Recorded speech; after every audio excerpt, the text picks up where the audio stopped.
Hello, everyone. I'm glad to see you on my channel. The story I'm going to tell you today is pure.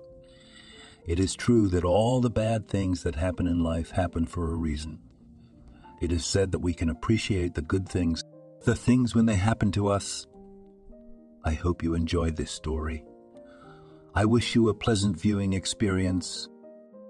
It was pouring rain outside, drumming heavy drops on the windshield, but John paid no attention to it, only managing to clear the glass in time to see the road. He was in a hurry to get to an important client. Every now and then his mind was spinning with thoughts of what he had accomplished in this life. Frowning his forehead, John couldn't even think of happy moments. Working in a taxicab, he kept running into the angry look of his boss. For some reason, he immediately disliked him and gave him a shabby car. Stopping at a stoplight, John thought to himself, why didn't I choose another profession? Now I wouldn't be spinning the wheel and groveling before anyone. The light turned green and John accelerated again, but then he heard banging under the hood. The car was broken and they'd say it was his fault. They'd put the blame on him and then pay for the wreck. No, that wasn't the fate John wanted for himself, but he couldn't do anything about it because he wasn't a local in this town and hadn't made the right connections yet. Sad thoughts continued to overwhelm him. He even remembered how often the dispatcher gave good orders to his driver friends. And he was left with nothing, settling for cheap calls. Such injustice depressed John and made him think about the right choice of his path in this life. He was an orphan after all, and in any situation he could only rely on his own strength. After two more intersections, John wanted to turn into an alley to shorten the way, but suddenly a pregnant girl jumped out in front of his car. She deliberately swung her arms as if she were falling and blocked the road. John barely audibly cursed. Have you completely lost your mind? He did not understand why this stranger, risking her own life, almost threw herself under the car. Jumping out of the cabin, he shouted at her again. Have you had enough of life? I'm in a hurry. The boss will punish me if I'm late. Could you take the underpass? The girl sank down on the curb and burst into tears. John realized he was wrong to do that. She was pregnant, and there was no telling where she might be in a hurry. What if she went into labor? All these thoughts rushed through his head in a caravan, and to at least somehow make up for his guilt, he offered the poor man to get into this car. Let's go, or you'll get completely wet. The rain, it seems, is not going to give up. Once in the car, the girl looked at him suspiciously. John even felt a chill under his shirt. It felt like he hadn't saved a man, but a ghost. Pushing away these dirty thoughts, he extended his hand to her and said, My name is John and I work in a cab. The answer was the last thing he expected to hear. I'm Veronica, an ex-convict. The cold ran down John's back again, but this time it was even more intense, as if he were being hosed down. The thought flashed through his mind. That's the kind of passenger I picked up, he said. Veronica noticed the trembling in his hands and hurried to calm him down. Calm down, I only sat in jail, and there's nothing wrong with that, unless you're against women being behind bars too. Yes, no, you're not? John replied excitedly. I didn't even think about it. Anything can happen in life, and no one is immune to it. Even I can't say what will happen to me tomorrow, for example. The pregnant passenger put her hand on his shoulder and calmly said, I am not a psychic, so I cannot answer what will happen to you tomorrow. But I am sure that in the near future you will start a new life. Veronica's words sounded somehow unexpected for John. He suddenly thought that it was tomorrow or the day after tomorrow that the boss would find an opportunity to harass and punish. That's when a new life would really begin, without money and possibly without a job. John thought about it and at the same time remembered his childhood. After all, he had never known his parents. He came to the orphanage from an orphanage, very small, one could say, the youngest of all the wards of this institution, and he was treated without any love. Although, where could it come from if the tutors disappeared every now and then for a whole day and left them unattended? It was there that John learned to survive without anyone to rely on. He had almost no friends, and all because his sense of justice made him an outcast among his peers. They liked to organize nasty things, to run away from the orphanage, and John, feeling a sense of fear, remained alone. He did not follow them, so he did not become, as they say, its own among their company. The orphanage was in a small village, and John did not know what was going on outside the village, but he dreamed of escaping from the hated walls and go to a place where he would be appreciated and loved. But where to? There are no relatives, and if there are, they do not care about the existence of some orphan. Moreover, the teachers in the orphanage kept telling him that his parents had abandoned him. After that, he didn't want to get close to anyone at all, and the desire to be loved was just a childish fantasy. While there was an opportunity and the state helped, John got a driver's license. He knew even then that this would be his opportunity to survive. In any case, he did not see any other prospects for himself. From a remote village, he soon moved to the capital. His thoughts were about finding a job and somehow getting a foothold in this city. John went through many interviews to get a job, but found a job only in a cab, where the boss was a proud and arrogant man, Archie. With housing too, everything was solved. John successfully rented an apartment on the outskirts of the city. However, the strained relationship with the boss constantly made him nervous. There wasn't a day when Archie didn't criticize him for nothing. Sometimes John felt like he was the center of attention or just became an outcast, and there was no way out of it unless he left the office. However, he was not going to quit and decided that he would try to prove by his actions how he could be useful. And once John even allowed himself, in the presence of the director, to say what is best used to increase efficiency. Then the conversation turned to buying new motor oil, and John joked that he knew as much about it as a professional. The director praised the guy for his initiative, but Archie was angry. After all, it was not he who distinguished himself, and now the director will not put him as an example to other employees.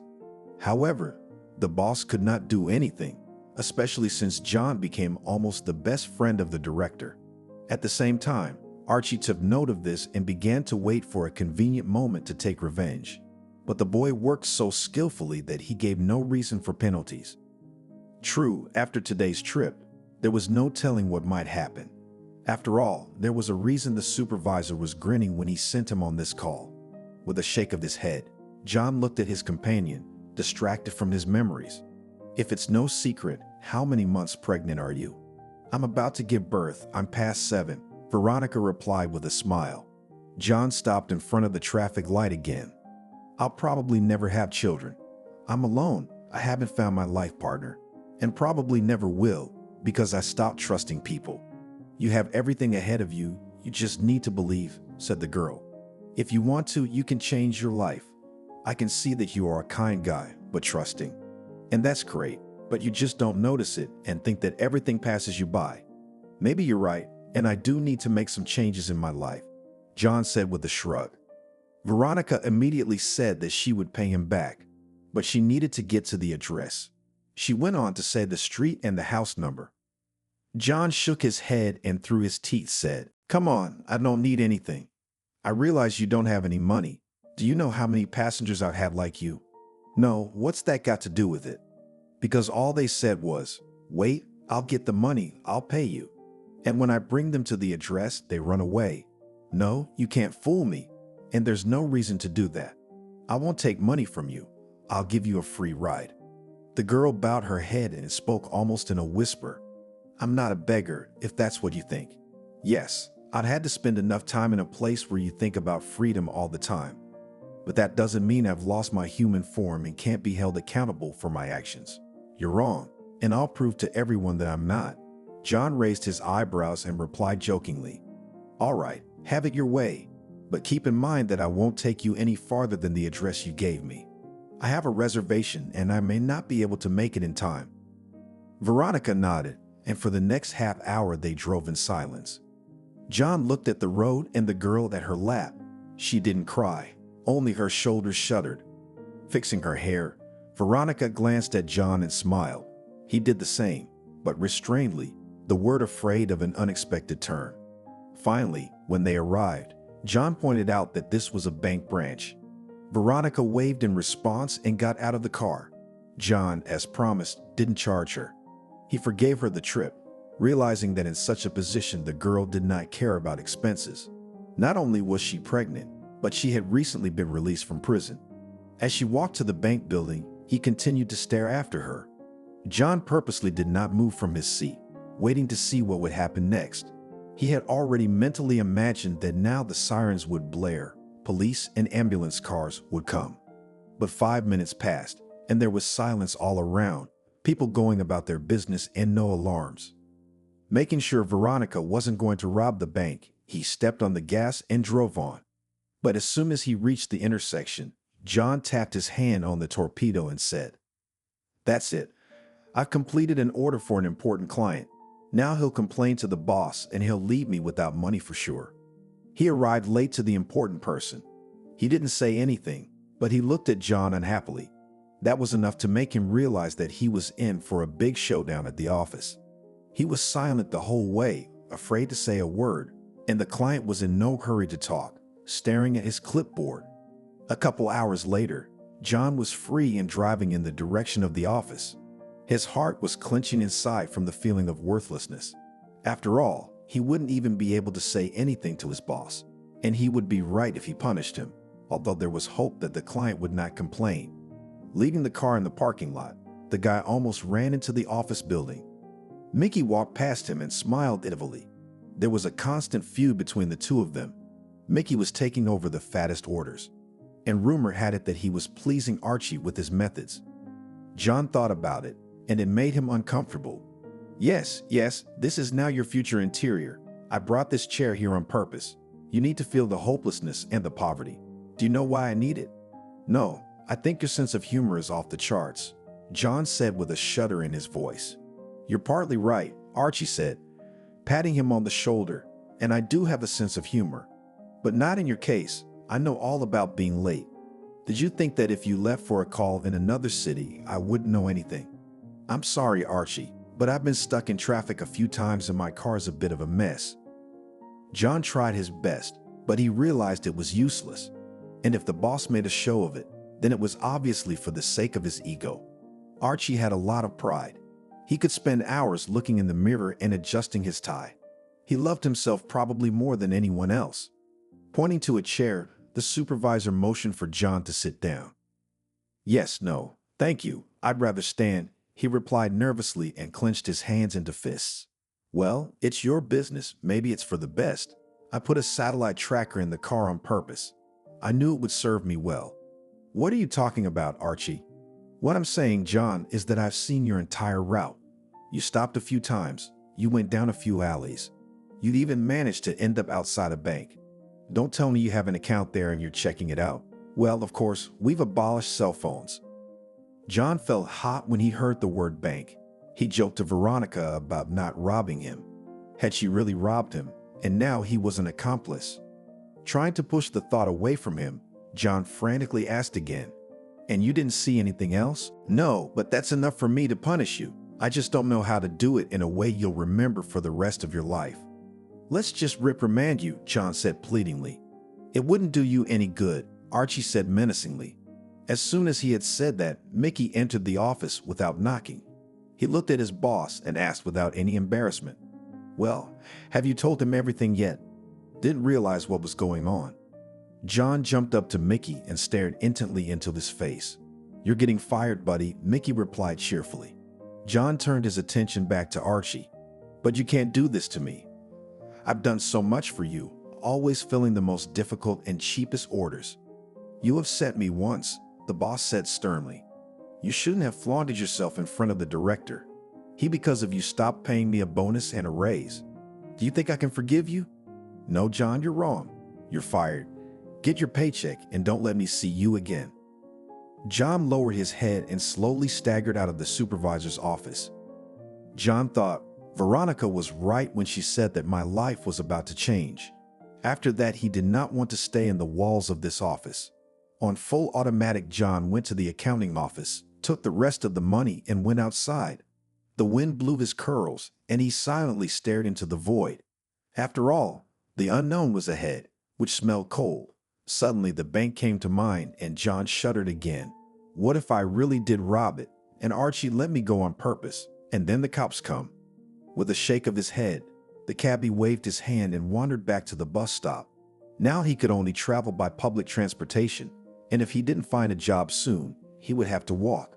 Only it was unclear where to get a job. John has not mastered any other profession.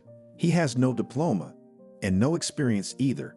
It turns out that he is a man without a profession, without a family, and without a tribe. Somehow he felt badly at heart, and he barely restrained himself from crying. Passing people turned around, thinking that the man was not all right. John stood at the bus stop and whispered something to himself. At the same time, several buses passed by in the right direction, and only his grandmother, holding a heavy bag, suddenly stopped beside him. "Why are you sad? The weather is nice. The rain has stopped. The sun is warming up." "Yes, you're right. The weather is fine.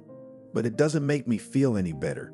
I got fired today because my boss took offense to me." Squinting her left eye, the grandmother came closer and whispered, "Do not worry because you did not do it on purpose. There will be a holiday on your street. But remember, when he comes, don't send him away.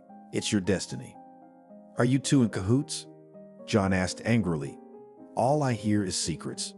Who can tell me what's going on here?" As he waved his arms around, trying to get an answer, Granny disappeared around the corner.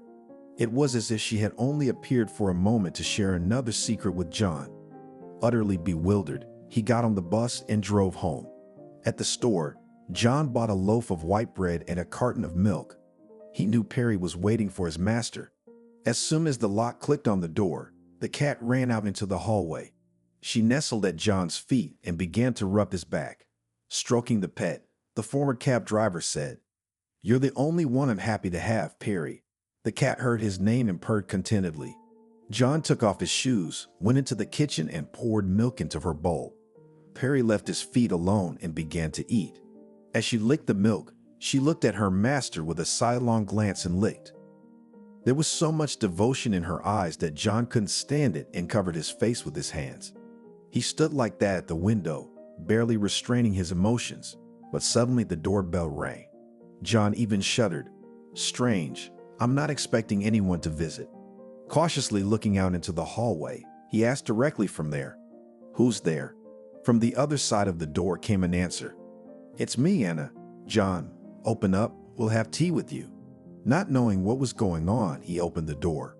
"Why, were you crying or what?" jokingly asked Grandma Anna. "Oh well, let me wipe your face. That's better, and you don't have to shed tears." "I'm sorry, Anna," John said in an apologetic voice. "I'd had a hard day today. There's no reason for fun, let alone a tea party. Perhaps you could come back some other time." "Well, what about it, John? I'm a birthday girl, in case you've forgotten. 77 years old already. I couldn't resist treating my favorite neighbor." Shaking his head, John said guiltily, And I'm so busy at this job that I forgot about everything in the world. And first of all, about my personal life. Don't look at me with surprised eyes. I know you're not seeing anyone. It's about time. You're a big man and you need a family. It's no good, John, living like a bum. You'll be old before you know it." "Anna, what about your family? Shouldn't you be sitting at the table right now?" "Oh, John, you still don't get it." The neighbor began with a deep sigh. "My children and grandchildren only come for a couple hours or less. They have their own things to do and they're not interested in sitting around an old lady. If my husband were alive, I would miss him. But as it is, sometimes I sit by the window and watch others walk with their children or grandchildren." "I see what you mean," John said sadly. "But I'm not meant to be a family man. I'm always at work and I spend all my time trying to support myself. I'll have to save money soon though, because I've been fired." "That's a shame, John, but you mustn't despair. Why are we talking on the doorstep? Let's go in the kitchen so I can take care of you." John couldn't refuse the offer. They went into the kitchen together and set an impromptu table for an hour. It seemed that Grandma Anna had decided to continue the birthday party. She cut off a piece of cake and placed it on a plate in front of John. "Eat up. There's salad, sausage, cheese. Don't think I don't eat enough. I'm not old enough. And my appetite isn't what it used to be, though I remember what it was like when I was young." "Tell me, Anna, do good things come back?" "Well, it happens that you do something good for a stranger, and then good things happen in your life." "Of course, John, and you're asking me. I'd helped a lot of people, and they'd helped me back. It's true that not many people have been coming lately, but I don't mind. I've done all I can." "Why did you ask me that?" I guess you gave someone a free ride? And you know everything, John said cheerfully. Yes, I gave a girl a ride, and she didn't have the money to pay me back. I had to let her go in peace and wish her luck. She was in such a hurry that I didn't really ask her anything. John purposely didn't tell his neighbor that the girl was in jail and pregnant. He just didn't know how she would react. What if she shamed him? He had enough shame for today. He didn't need any more problems. On the other hand, Anna would hardly blame him. She wasn't the kind of person to look for flaws in someone she respected. The tea party ended towards nightfall. John saw Anna off and returned to the kitchen. There was a half-eaten salad on the table, a few pieces of cake in a plate, and a couple of sandwiches. He carefully put the treat in the refrigerator. He didn't want to eat anymore, but he needed to think about what to do next. Starting up his laptop, John began to methodically look through the information on job sites. Everywhere required experience and education, which of course he didn't have. And that meant only one thing: to go to the movers. Their special skills are not required. Just manage to do what you are told. From that day, John had a new life. He no longer drove a car, but constantly worked in the fresh air. And it made him less and less anxious to think about the dim prospects. Was this really why he had come to the capital? Going over in his head all the things he had planned, John suddenly came to the conclusion that he had accomplished almost nothing. Yes, he had succeeded in gaining a foothold in the capital, but what's next? What are the next steps? This he did not know yet, because he had fallen a step lower and would have to start all over again. He remembered some moments of his childhood when he literally had to pull out the freedom of choice with his teeth. And if it wasn't for his wits, there was no telling where he would be now. For some reason, he wanted to see his parents. But John realized that was simply impossible. They were gone, just as they had been gone all these years while he lived in the orphanage. They gave up on the child, abandoned him, and decided to arrange their lives without him. It's like the toy store, when you don't like something and you can take it back. John tossed and turned at night and slept badly, tormented by the thought that his whole life revolved around work and home. And there was no room for love to warm his soul. Anna was right to say that it is necessary to have a loved one near you so that you don't suffer from loneliness. It is so hard, especially in old age, when it seems that life has frozen and you don't know when the day will come and you will be able to breathe a full breath. True. And the neighbor was not all so happy. She herself admitted that the children and grandchildren come for a short time. They have their own interests, so they need grandma only when they're in the mood. Such a future frightened John. He did not want to remain a useless old man. So 2 weeks passed. John got used to the new job and no longer thought about the fact that he was once afraid of his evil boss. At the same time, the image of Veronica began to resurface more and more often, although he didn't try to think about her. He was in a position and would hardly want to share his problems. No, it was not worth talking about, much less dreaming about. But the desire to see her overpowered and gave him food for thought. One day, waiting for a bus at the bus stop, John saw an old woman walking toward him. She was carrying a heavy bag on her shoulder that hung almost to the ground and waved at him. John couldn't believe that this was the same grandmother who said that there would be a holiday on his street too. Closing his eyes, he didn't open them for almost a minute. When he looked in that direction again, he saw no one. He had the feeling that he was hallucinating. But where would they come from if his health was good? John decided that he needed to get a good night's rest and not go to work on Saturdays. When he got home and fed the cat, he lay down on the couch and fell asleep. But it wasn't more than an hour later when Perry started meowing pitifully. John woke up and lowered his head. "What are you? Did you miss me?" The cat purred in response and jumped onto the couch. And just when she was near his face, she immediately hissed. John was astonished at his pet's behavior. "Did someone scare you, Perry?" "Wow." And the fur stood up. But the cat continued to hiss and back away from the couch. John sat down, and then he heard someone scratching at the door. A chill ran down his spine, just like that time. His hands were numb, and his tongue felt like it was stuck to his palate. He couldn't even get the words out. Overcoming the stiffness, he got up from the couch and headed for the hallway. Suddenly, the scratching at the door changed to a steady knock. But it wasn't a firm thump. It was as if a woman was trying to get through. Right? It must be the neighbor, Anna, John thought, and hurried to open it. But what was his surprise when on the threshold he saw Veronica, and in an expensive coat. "Hi, did you recognize me?" she asked cheerfully. "Yes, hello, you won't be forgotten.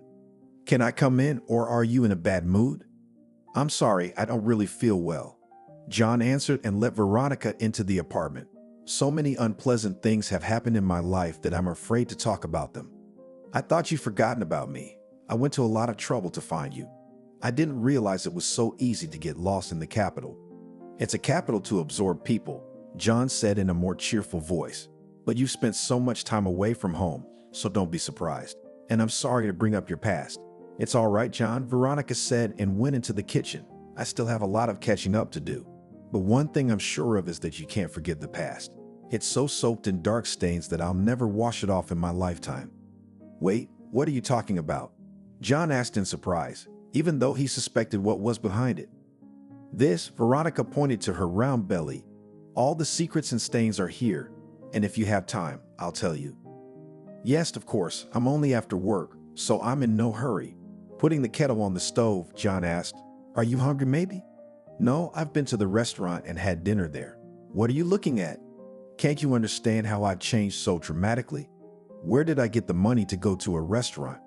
"To be honest, I do," John replied, embarrassed. "That day, when you almost fell under the wheels of my car, now you were wearing old clothes, shoes not in size, and no money. By the way, I hope you didn't rob a bank." At that, John pointed at her expensive clothes. Veronica laughed and put her hand on his palm. "No, there's nothing wrong with that. The bank didn't need to be robbed. I only took what was rightfully mine." There was an awkward tension because Veronica's words about taking something were more like robbery, and John expected her to say, "I really stole the money and bought expensive things with it." But at the same time, he realized that it was impossible to do such a thing alone, especially for a pregnant woman. And to lighten the mood, and at the same time to find out as much information about her as possible, John calmly said, "It's a good thing you didn't have to do anything illegal. You've already broken the law once and paid for it. By the way, what happened? Why did you go to jail?" Veronica poured herself some tea and, taking a couple of sips, began to talk. "Well, it's a long story, and I'll start with the fact that I got pregnant by the warden." "Really?" John exclaimed and almost choked. "Yes, it's true, but I had to do it. He promised me that I could be released sooner. I'm ashamed to say it, but intimacy with him turned out to be my only chance for release. I soon found myself in a position. The warden even took me for an ultrasound. And that's when it showed I was having twins. Can you imagine? 2 boys. "Not exactly, but I can imagine," John replied discreetly. "It's the first time I've ever heard of a prisoner getting pregnant by the warden. Usually women get there when they are pregnant, or their husbands try to get them pregnant when they come for a date. But why would you do that? You can't love them, can you?" Veronica tilted her head to the side and felt sad. She could see that John's words had touched her heart, but he couldn't imagine what was going on in that girl's soul.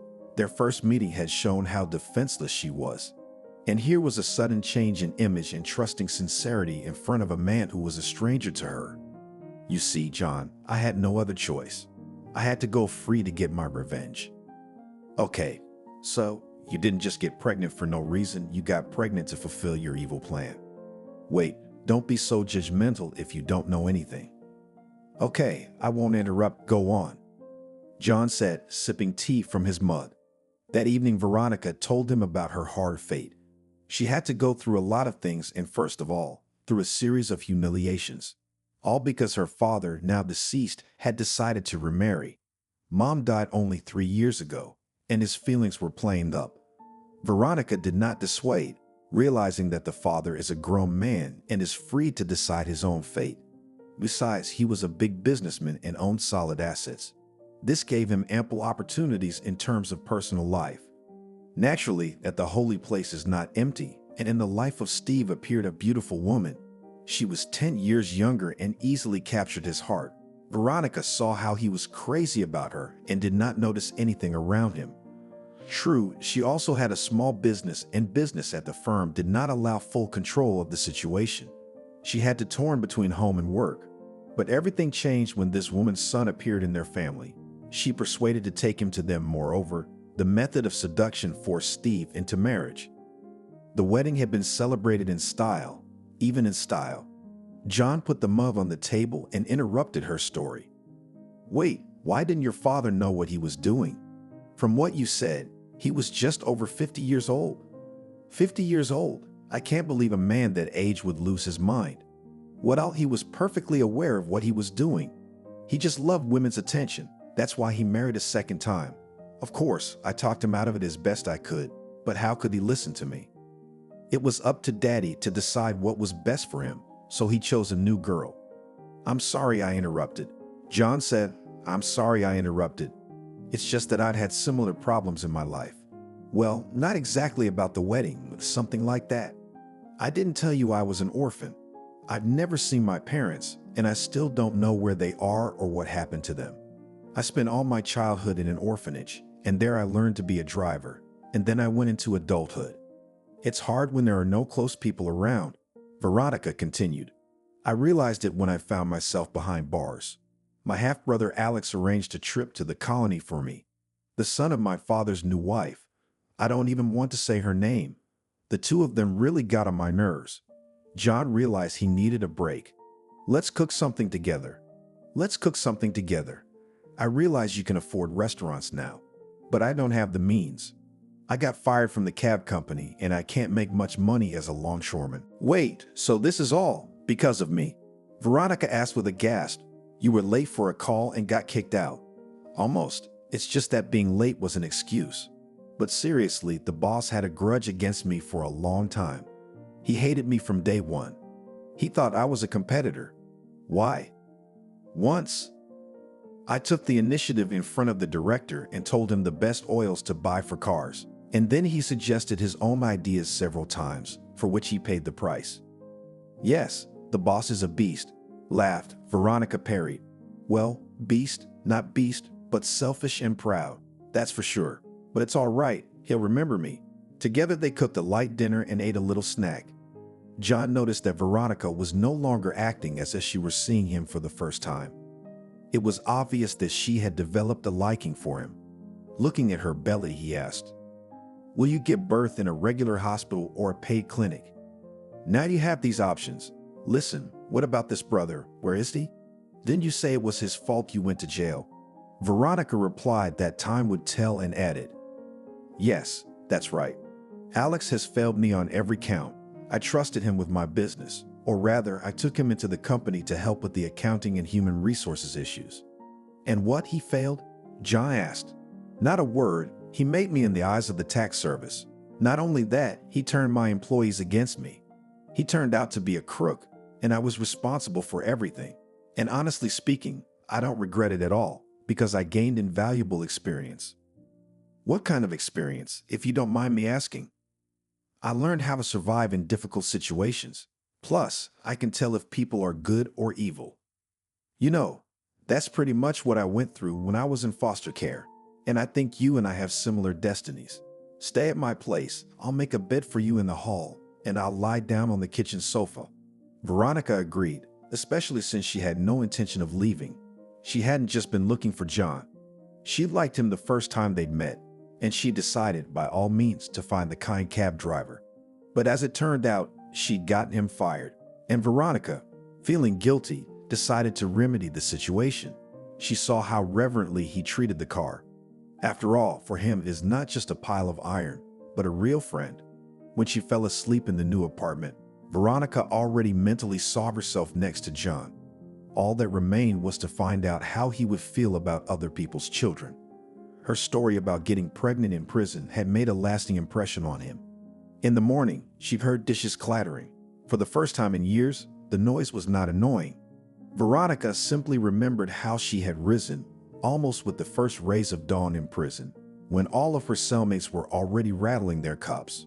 But it was good to hear the clatter of dishes now, so she went into the kitchen. Morning, John. Morning, Veronica. What are you doing up so early? I'm just making breakfast, so it's gonna be a while. I just couldn't sleep well, thinking about us, Veronica said carefully. What do you mean? John asked, pretending not to understand. I haven't told you everything. There are other things you need to know. Wow, so I'm going to have to be even more surprised. John asked excitedly. I thought that yesterday you had put an end to your past. You didn't want to go back there. It is. The past is far behind me, Veronica replied. But there are things that need to be done to put it to rest. And in that regard, I'd like to ask for your help. I'm sorry it's so sudden, but I can't do without you. Great. I'm back to the day we first met, John said cheerfully, setting 2 plates of scrambled eggs on the table. And it's as if I had to go all the way from cab driver to loader again. John, I'm a little while away from giving birth, and I need to get back what I've lost. I was talking yesterday about how my stepbrother gave me a trip to juvie. Well, he and his mother have taken over my business. We need to punish them and take my company away from them. I put my heart and soul into it, and it's all ruined. Veronica cried, and John hugged her. He felt a shiver under his arms, and his heart clenched even more tightly. There was a girl standing before him, helpless, though she had become rich. It was in his power to help her now, and if he didn't, he would blame himself for the rest of his life. John ran his hand through her hair and said, Okay, I'll help you, but I don't know how. I'm sure your relatives are powerful people, and they have connections that we can't get through. Veronica took the documents out of her purse and handed them to John. Here is all the money I have in my account. Looking at her in surprise, John asked, Wait, but you said they robbed you of everything, didn't you? And here's a fortune. Yes, that's right, Veronica replied with a heavy tone in her voice. They took not only the firm, but also my father. He died while I was in prison. The news came when he was already buried. I wasn't even allowed to say goodbye to him. John hugged her again, but in doing so, even kissed her. He did it without any preparation, in a burst of emotion. And Veronica responded. She pressed herself against him with her whole body, as far as possible because of her rounded belly. The young people stood for almost a minute, not letting each other out of a strong embrace. From the outside, it seemed as if 2 loving people had met after a long separation. This time, a spark of mutual affection had really flickered between them, and John, without realizing it, said languidly, I like you, Veronica. And I like you, John, and I knew even then that we'd be together.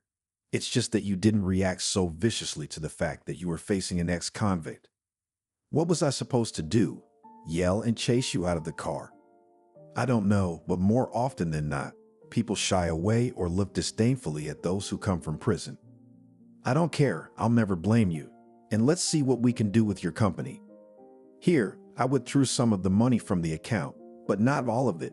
Veronica pointed to the numbers on the documents and checks. I had to clean myself up and pay important people to find you. John suddenly thought about the fact that Veronica might have approached his former boss, and to make that point clear, he asked an intriguing question. Did Archie help you with this by any chance? I don't know who you mean, but if it's so important to you, no. Veronica replied sharply. Other people helped me, but I couldn't expect more from them. They did their best, knowing what they were getting into.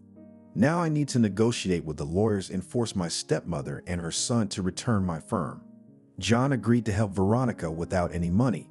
It was a matter of principle for him now. He knew what betrayal was and how it felt to be humiliated. Together they reached the most experienced lawyer in town, and he, after a long negotiation, gave his word that he would help to sort out this tangled problem. John also learned that, as it turns out, shortly before his death, Veronica's father opened an account in her name and transferred all his savings there.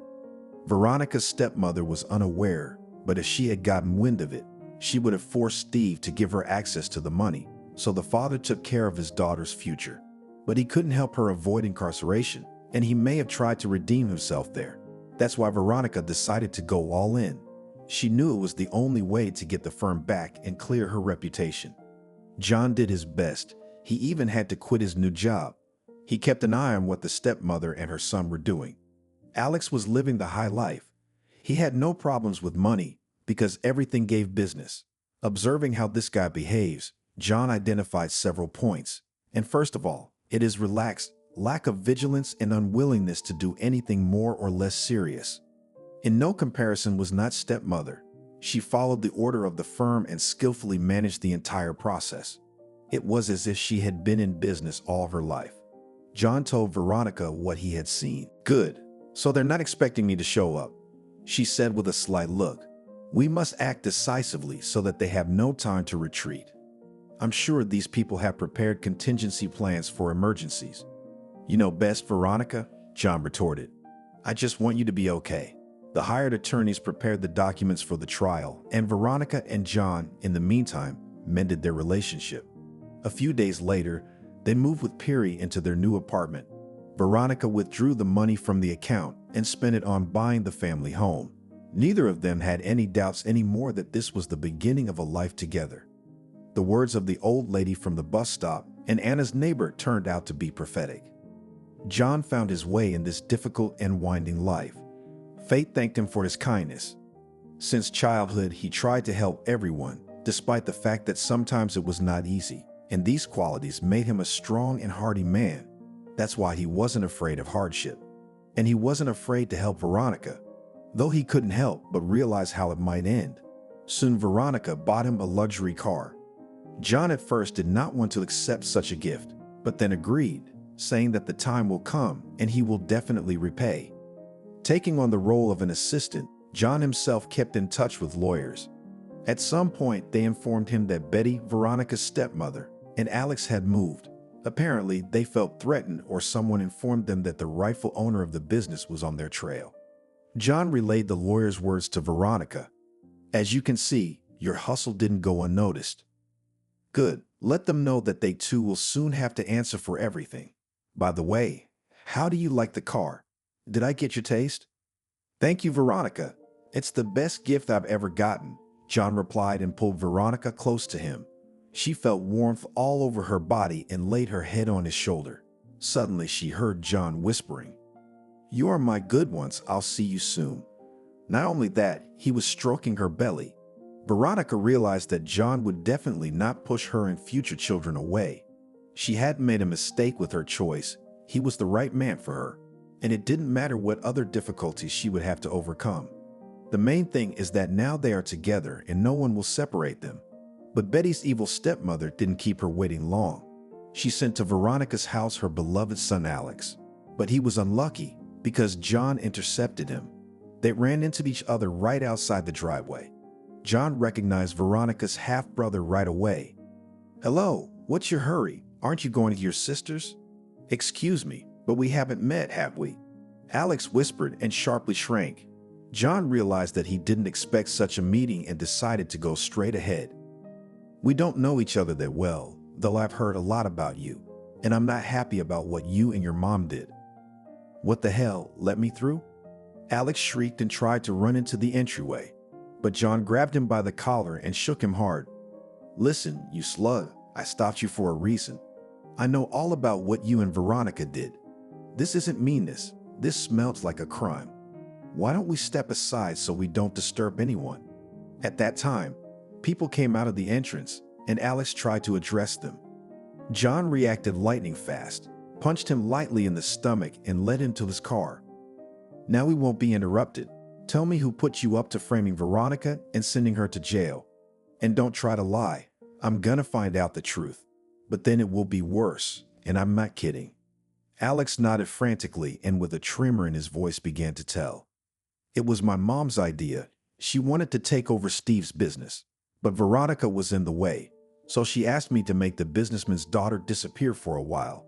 And you couldn't think of anything else to do but put her in jail." John asked angrily, "What else could I do but kill her?" "Well, at least you've got your head on straight here. What else do you know?" "I swear, nothing else," Alex whimpered. "I don't believe it, and do you know why?" "Why?" "Because Veronica's father passed away suddenly. Don't you think that's strange?" "He wasn't old enough to have a heart attack," Alex said ingratiatingly and looked up at John from under his forehead. "Seriously, and you expect me to believe that?" He was only 54 years old, and Steve's health was nothing to complain about. "I've already learned something, as you can see. I didn't just sit around. And I've looked into your whole life with your mom. I've got you on the hook, and don't you dare play any tricks on me." Before he could finish the last words, his phone rang.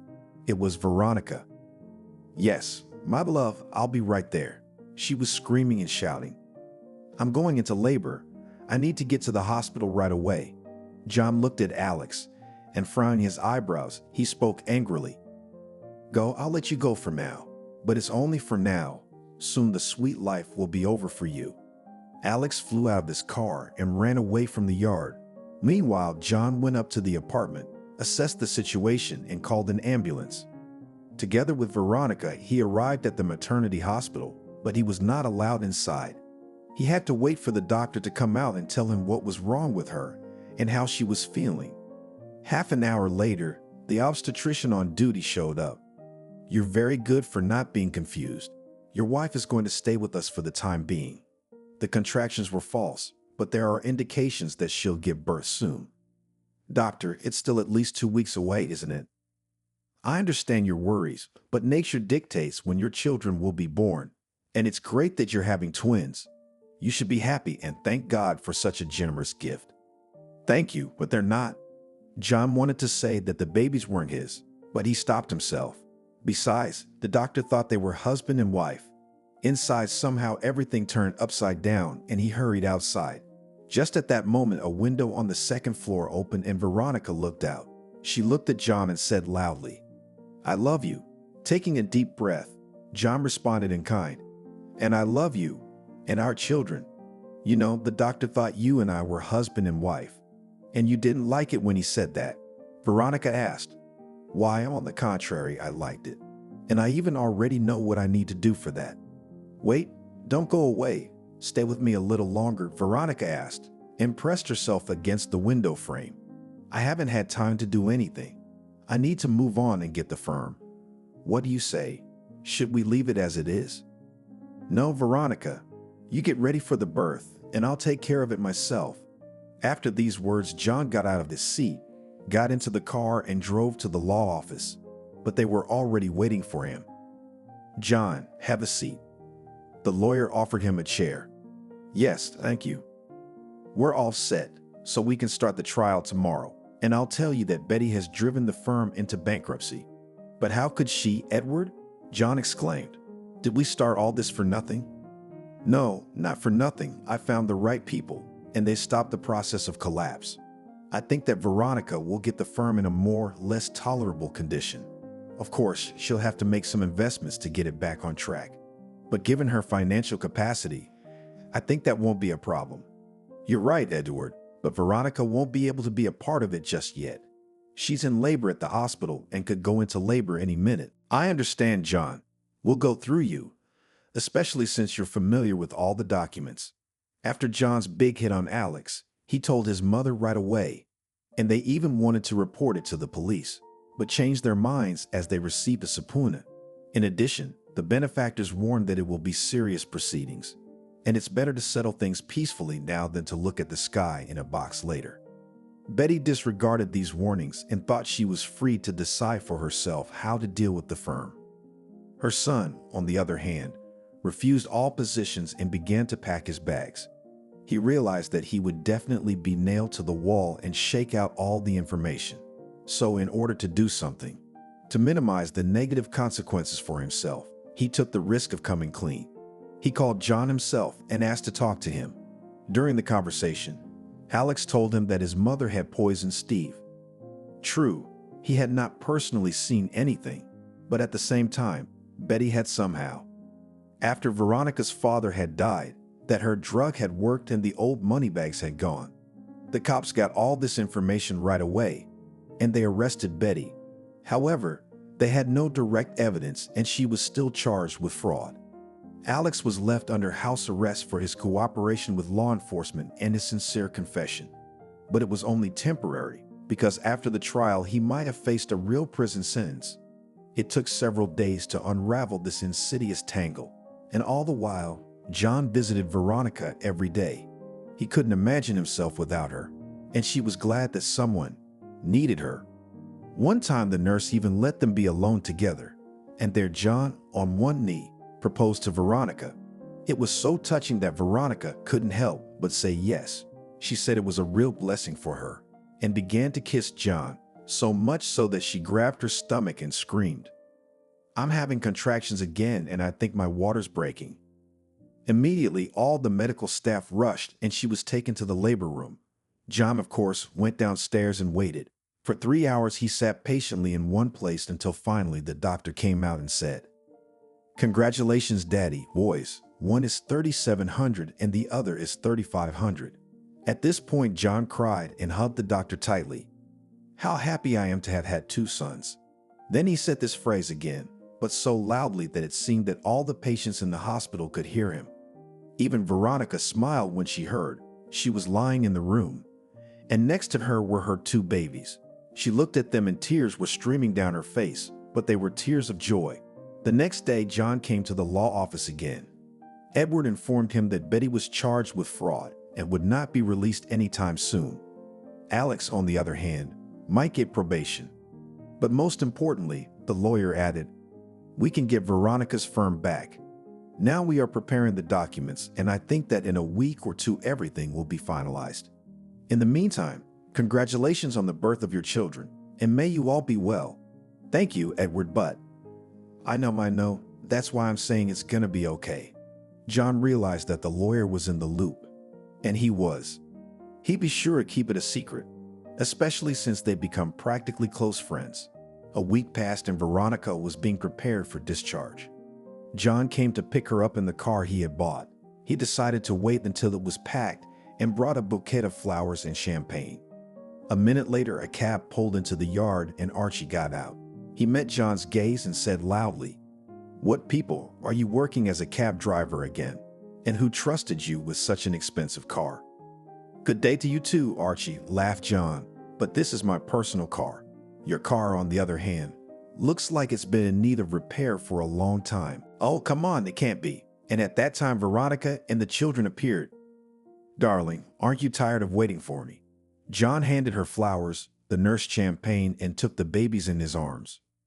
"No, darling, what are you? I'm ready to wait even forever." After kissing Veronica, John turned to Archie and said sarcastically, "And how come you've been promoted from supervisor to cab driver?" He wouldn't listen, though Archie was mumbling something else. They didn't care about him, because the most marvelous thing in their lives had happened. A week later, Veronica herself came to the lawyers and thanked them with the successful completion of cases. Her firm returned to the rightful owner. Edward tried and in an accelerated manner formalized all the necessary documents. He also appeared in court as a defense attorney and provided evidence of how Betty and her son Alex had fraudulently taken the business from Veronica. She regained her reputation and was able to stop the bankruptcy process. Together with John, they decided to run the firm, and in order not to lose driving experience, he agreed to be her personal driver. "Why, that's even better. You don't have to bring in an outsider." "Okay, sweetheart, but it's only as a part-time job. The rest of the time, you're my assistant." Betty got the maximum sentence on that count and went to jail. Alex was recognized as an accomplice, but for the fact that he cooperated with the investigation and wrote a sincere confession, got a suspended sentence.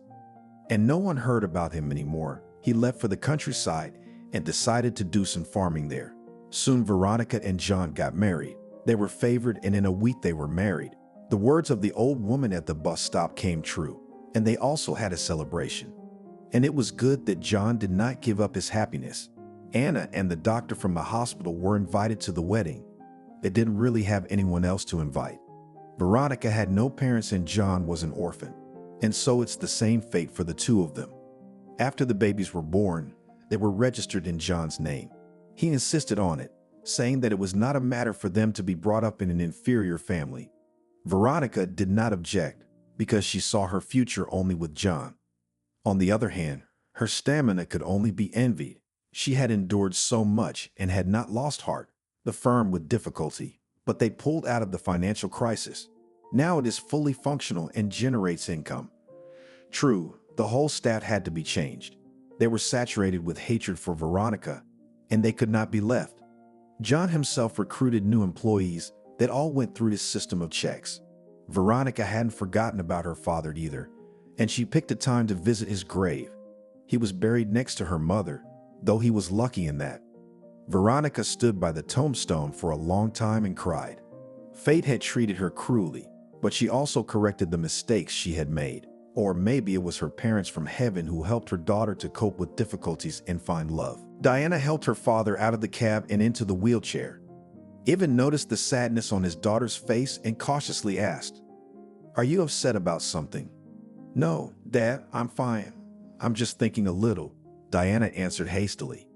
"But I can see that something is eating you," continued the father, obviously wanting to know the truth of her gloomy mood.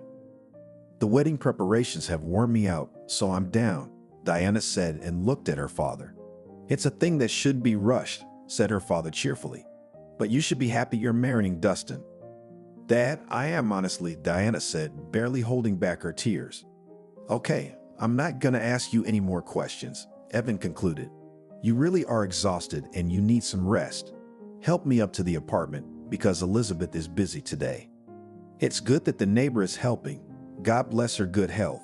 Diana rolled the chair into the entrance and then into the elevator, which took them to the 7th floor. Opening the door to the apartment, she wheeled her father in, and while he took off his outer clothing, she crossed herself a couple times. What that could mean remained a mystery for now. Turning to face his daughter, Evan said, "Let's cook dinner together tonight." "Okay, Dad, whatever you say." The wedding preparations were really wearing her out. Dustin, the groom, kept changing his mind about what his bride should wear. Diana didn't like it, but she tried not to clash with him. She did everything she could to make Dustin happy. Not only that, she looked like the happiest girl in the world. Her fiancé turned out to be the son of a well-known surgeon in town. Dustin bragged about his status and made the most of it. He organized drinking parties and got into all sorts of trouble, but thanks to his surgeon father's acquaintances, he always got away with it. However, there is a limit to everything, and it came on the eve of the wedding. The fact is that Diana was forced to marry him. She agreed because she was promised the most expensive thing to cure her father. However, when the unpleasant facts were revealed, Diana decided to take revenge, especially since there was a reason, and chose for this wedding, which was to take place immediately after the graduation party at the university. All this time, the girl carefully prepared, visited the beauty salon, where she was literally licked, chose a dress and shoes, and then, under the supervision of Dustin, and condescended to all the machinations of her fiancé. After preparing a light dinner with her father, Diane took a quick bite and called Dustin. "I'm staying at my dad's and I'll be there tomorrow." "Okay, but don't be late," Dustin answered and disconnected the phone. Her fiancé had let her stay at her father's house, which wasn't like him. Diane expected him to grumble and tell her she belonged in his house. But no, Dustin reacted calmly and didn't make a jealous scene. It was almost as if he was glad his fiancée wasn't with him. On the other hand, don't you ever need a break? Diana was tired of listening to him whine about traditions and rules. Suddenly, she remembered all the events leading up to the wedding. Lately, her support had been her disabled father, who had been seriously wounded in a combat deployment. He had served in the airborne forces for many years and was proud to represent such troops. After retirement, old injuries in the form of shrapnel in his spine played havoc with him. Evan was partially paralyzed, and it happened at a time in his life when Diane's mom, Maddie, was diagnosed with cancer. For the retired paratrooper, his wife's severe illness was a real blow. He threw everything he had into saving Maddie, but the doctors did not give any prognosis and only idly waved their hands. They said that medicine was not a fairy tale kingdom and could not work miracles. But Evan kept hoping and traveled with his wife to different medical facilities. Soon Maddie got even worse, and she, having not lived to her 45th birthday for only a week, died. Nor did his beloved wife, and he vowed to do everything he could to make sure his daughter would never, ever need anything. Diana realized that Daddy was doing his best for her, so did not demand from him what he could not give her. Former co-workers helped him, but the family still did not have enough money. Diana often came to school in worn-out clothes. She was given away by relatives, kind neighbors, and just good acquaintances. But despite this, the girl strived to study and was able to finish school with honors. She was lucky, and at the university where she wanted to enter, there was one more budget place. So Diana became a law student. 3 years had passed since then. Her father began to complain more often about back pain, and she met Dustin. He was a student at the same university. He was known as a ladies' man, but he didn't want to learn. He was happy with the fact that he could come and sit in the classroom all day and then go to a party. Dustin was an excellent soccer player and captain of the varsity team. All the girls in the faculty paid attention to him, but he had chosen Diana, seducing her with bright emotions and searing advances. For the sake of this, Dustin did not even spare the money, which he generously gave his rich parents. At the same time, Diana, responding to his advances, constantly made remarks about the cost it pushes. Dustin reacted and replied, "When we start living together, then I will stop." It was a clear proposal of marriage. However, Dustin was in no hurry to do so, seeing Diana as just a woman. In other words, he liked to court her, receive affection, and be the center of her attention. Diana, too, at first, was happy to have such a handsome boyfriend, but at the same time, all her thoughts were about her father. He needed an emergency operation, and the local doctors did not dare to do it. They were afraid that if they removed the shard, Evan would be completely paralyzed, and then Diana would have to take care of him around the clock. He's immobile now too, but he's at least somewhat able to look after himself. To be honest, Evan was ashamed that his daughter had to look after him. He complained about it every time. "I've had it with you, Diane. I'm so sick to my stomach." "Come on, Daddy. Do you really think I'm going to leave you?" Diana answered. "It would be better for me not to live at all in this world than to suffer and torture you," said her father with tears in his eyes. "Stop it, Dad. You're only making things worse for yourself." Her daughter tried to calm him down. "You'll see, I'll think of something, and you'll be able to walk again." "What can you do, Diana? You don't have a magic wand," Evan said, smiling with difficulty. "That's right, I don't have a wand, but I have a lot of will to cure you," Diana answered cheerfully and humorously. She was optimistic and didn't let her father get depressed. But let's face it, Diana could not but realize that to save her father needed money, and a considerable amount of money, so necessary to carry out a complex operation. But where to get it? Because she was studying at university, and her father's pension was barely enough for them. Diana thought about it every day. Gradually, acquaintance with Dustin grew into a serious relationship. He managed to charm Diane. True, with further steps did not hurry, postponing everything for later. At the same time, his parents are fed up with the fact that their son aimlessly burns through life, money, and does not strive for anything. They constantly hinted to him that it is time to get married. His mother, Anna, was especially successful in this. "Dustin, son, the future's not far off and you've got to make up your mind about life." "Mom, I'm not in a hurry. I have a girlfriend and it's enough for me," Dustin answered, but at the same time, did not say who his chosen one was.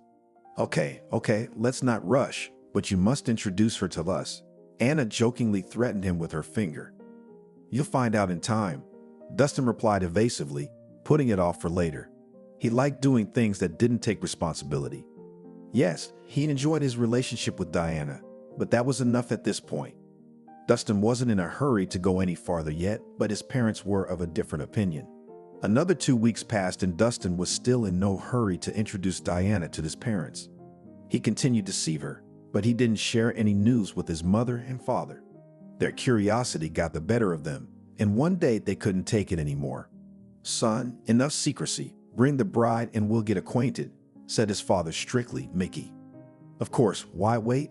We're already worried about you," supported his wife. "Well, why are you so restless?" Dustin was indignant.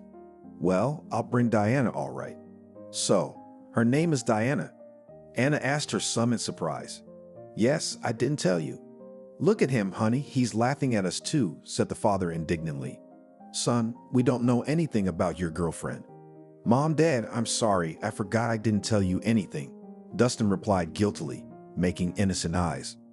"We'll come together this weekend and you can meet Diane." Anna and Mickey took it as a gift of fate. They were so happy that at last they would be able to give their son into good hands that they organized a feast for the occasion. Dustin's mother set a sumptuous table, and his father brought from the cellar Naloka 10 years old. At the appointed time, the son arrived with Diana. The girl was shy at first, but then realized that she was treated with kindness and relaxed. Mickey took advantage of this moment and took her aside for an important conversation. Diane was surprised at such secrecy, but decided to listen. "Understand, Diane, we want our son to be happy," Dustin's father began, probing the ground. Well, of course, you're his parents, she replied calmly. It's good that you understand, Mickey continued. And I want you to keep seeing Dustin. It's just a relationship, but it can grow into a family. Diana realized what he was getting at and said clearly, time will tell, as long as your son grows up.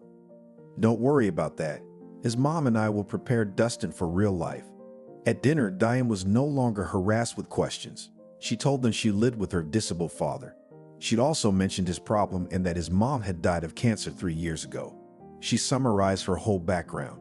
Dustin's parents' eyes glittered unnaturally as they listened to all this. And it wasn't even the liquor that could have affected such a state. No, it was just that Anna and Mickey realized that they were looking at the best candidate to marry their son. After all, she had nothing but a sick father, which meant that Diane would do whatever Dustin told her to do without complaint. In essence, they would control him themselves and create an obedient robot out of him. Anna saw her son as an extension of herself, but she wanted her to be in control. She did not exclude her husband from the process of management, but only as an assistant. Yes, he is an excellent surgeon, but no more than that, and he had his own role in their family. Having planned all the events for the year ahead, they could not have imagined that the son would spoil everything. He began to disappear more often, and then Diane had to call them to find out where Dustin was. One day it happened at 12 o'clock at night. Anna looked at her watch and nearly snapped at Diane. Well, what is it? Do you have a conscience? I have a conscience, but your son seems to have forgotten it, Diana said calmly. So what happened? Dason's not home again. Worse, Anna. The police called me and asked me to come and pick him up. I don't understand. What did he do? Anna asked me dryly. I don't really understand, but it seems that he got into a fight with his friends and broke a store window, answered Diana. I see, Anna said. Stay at home and don't go anywhere. I'll tell my husband and he'll come get Dustin. He's got connections there, and he'll give him an educational talk. Anna woke her husband, briefly summarized what had happened, and sent him to the police. 2 hours later, the son was home and listened to his mother's lectures. What are you doing? Making a fool of me and my father. Mom, don't talk nonsense. You had nothing to do with it, Dustin replied in a slurred voice. Yes, of course. We're not the ones who will blush for you in front of Diana. Anna almost cried. Well, I'm sorry. I won't do it again, like a little child persuaded her son. Go to bed, and in the morning go and apologize to Diana. Okay, you can talk a dead man into it, Dustin snarled and went into his room. Anna shook her head at him and shook her fist at her husband. It's all your fault. What did I do? Mickey asked in confusion. You spoiled him, you gave him money, even though I didn't approve of it, she replied, curling her fingers on her right hand. And you didn't educate him, so he grew up to be a major. Let's not insult him. The husband made a disgruntled face. I think everything will work out and Diana will forgive him. She's not a stupid girl, and she must realize that she couldn't find a better husband. Oh, Mickey, I wouldn't be so cathartic, the wife said with a heavy sigh. But we'll see what happens. And it turned out to be what they least expected. Dustin woke up and with a wrinkled face went to apologize to Diana, except he forgot to check his pants pockets. Apparently, he'd been so well rested the night before that he didn't remember anything. Passing by a flower store, it suddenly dawned on him that he needed to buy flowers. After paying the saleswoman, he took a bouquet of white roses from her. A shaky hope of forgiveness immediately appeared in his soul. Dustin rang the doorbell and held the bouquet of flowers out in front of him. Diane opened it a moment later and buried her face right in the roses. You came after all. As you can see, I repent and apologize, Dustin replied, breathing on her with a hangover breath. Come in. There's no need to make a spectacle of the neighbors. Diana softened and dragged him into the apartment. They lived in the center of the city, and Dustin's parents had rented it to them. They'd offered to live with them, but Diana had refused. She'd said at the time that there was no need to rush things. Dustin went into the kitchen, took a mug from the cupboard, and began to drink cold water from the tap. What are you doing? There's filtered water in the pitcher, Diane exclaimed. It's okay. It's fine, Dustin dismissed her. I have so many toxins in me that one more microbe in the water won't make a difference. Dustin drank enough and headed for the bathroom. I have to take a shower. I smell bad. Naturally, you've been in the monkey house, Diana laughed. But she didn't laugh when Dustin took off his clothes. A woman's panties fell out of his pants pocket. Not only that, but there was a paper note in them. Picking up all this goodness from the floor, Diana unfolded the leaflet and saw their numbers that looked like a phone number. What do you mean by that? I don't know. Someone must have been joking, Dustin said calmly and went into the bathroom. And you expect me to believe that? There's no other way, unless they're not yours, Dustin laughed. No, they're not mine, Diana said, embarrassed. Then I don't understand anything, and let me wash up. Dustin stubbornly did not want to tell me how he got another woman's underwear in his pocket. Okay, let's do this another way, Diane said. There's also a phone number call. Maybe it's the owner of the panties. Well, if you insist, Dustin muttered and picked up his cell phone. But before he could get an answer, Diane was on the other end of the line. A woman's voice came through on the other end of the line. Dustin, hi. Did you forget about me? No. He was looking for you so he could give you your underwear, Diana replied stiffly. There was a beep. It sounded like the stranger got scared and turned off her phone. Meanwhile, Dustin had fallen asleep right in the bathroom and couldn't hear who Diana was talking to or what she was saying. Not long thinking, the girl brought him to his senses, patting his cheeks with her palms. We're breaking up, okay? Are you mad about the panties? Dustin mumbled. So I'll buy you some more, even better. Diana threw the underwear at him and started to pack. It took her 40 minutes to fill her bag with her things.